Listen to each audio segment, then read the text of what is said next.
Each week, FC Halifax Town fans get the thoughts of their manager, Neil Aspin, after he's watched his side perform from this seat here in the home dugout at the Shea Stadium.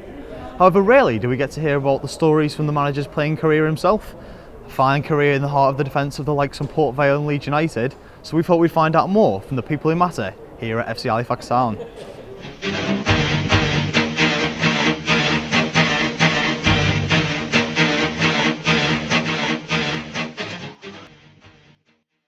So Neil, we're at the Shea Stadium where obviously you're manager now, but it all started down the road at Leeds United, making your debut at 16. How did that feel for you?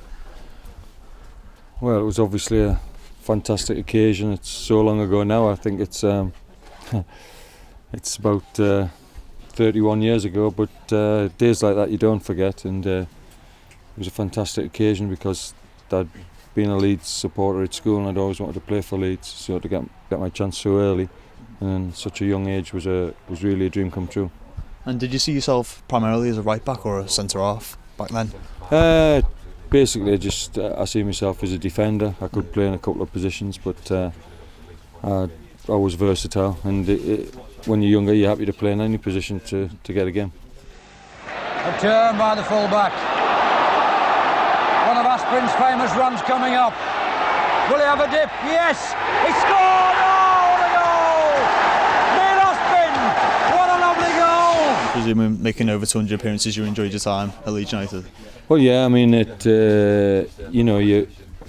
you obviously, every time you play for him is a good occasion because it's the team you want to play for, and I loved it playing for Leeds. I got good support and managed to win Player of the Year in 1985, which was really good. So it meant that I had the supporters on my side because they knew that I would always give 100% and I would get stuck in and give my all for the team. And at the end of the day, football supporters are the same the world over. If they see players giving 100% effort and commitment, then they'll always back them. And we believe you postponed your wedding for an FA Cup semi-final. Firstly, is that true? And then tell us about it. Well, of course, you can always get married again, but you can't play in a semi-final FA Cup every week. So, I had to do that because I didn't expect to be playing a game on a Sunday, and in them days it was very rare to play on Sundays.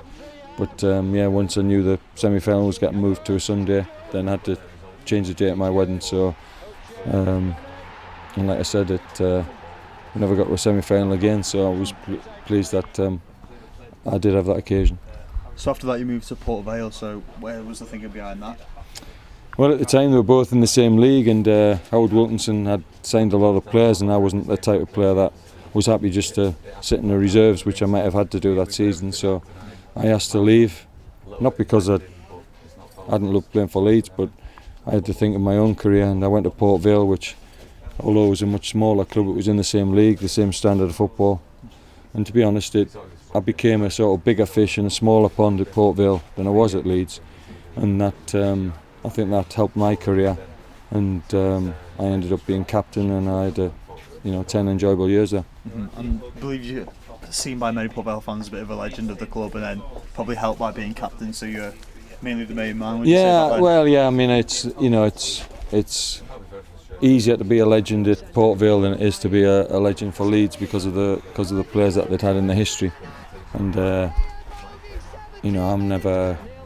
I'm not in the class of the player that Leeds had in their glory years, but certainly for Port Vale, we played, when I was there, we were at the highest that they'd ever been in the league, and so the players who played in that team were probably as good as people who've ever played for that club, and I enjoyed it, and it helped my career. And there's a goal on the internet where you beat a few men against Grimsby and smashed it in. Can you remember much of that? I can remember all my goals because I scored that few, so I can remember them all. But there were few and far between. But it's always a great feeling when you score. But I wasn't very prolific in front of goal, so all my goals I remember well. So over 350 appearances for Port Vale. Would you see that as the best time of your career? Well, I mean, you have different.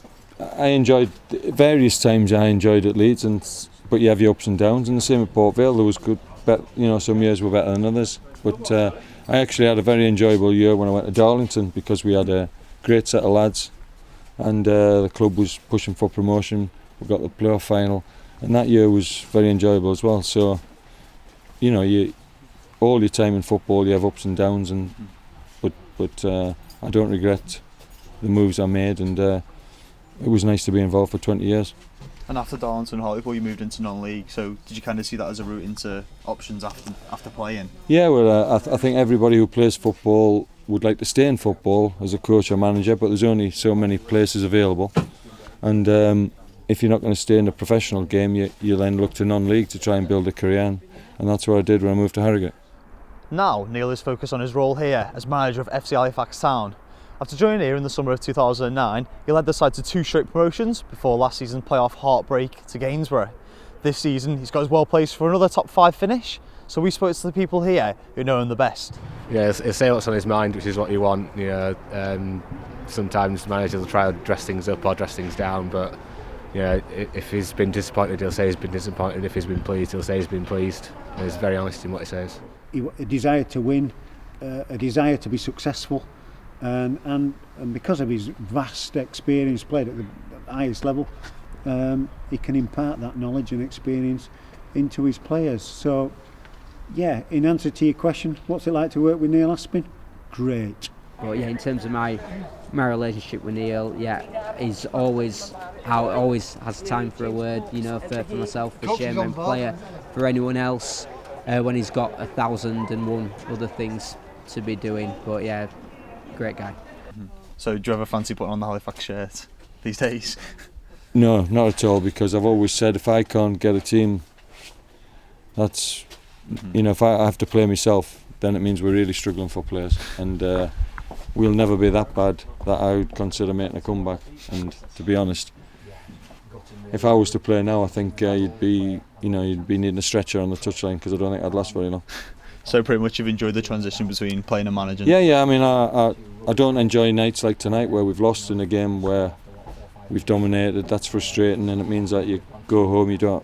I won't sleep tonight because I'll be very, thinking about the game all night. But the satisfaction you get when you win is very good, and I can honestly say that when we've been successful at Halifax, it's meant as much as me as when I was successful in my professional career. There's no difference, and I'm determined for this club to move forward, and obviously I'd like to be a manager here, when that happens. Neil Aspin, thank you very much. Thank you.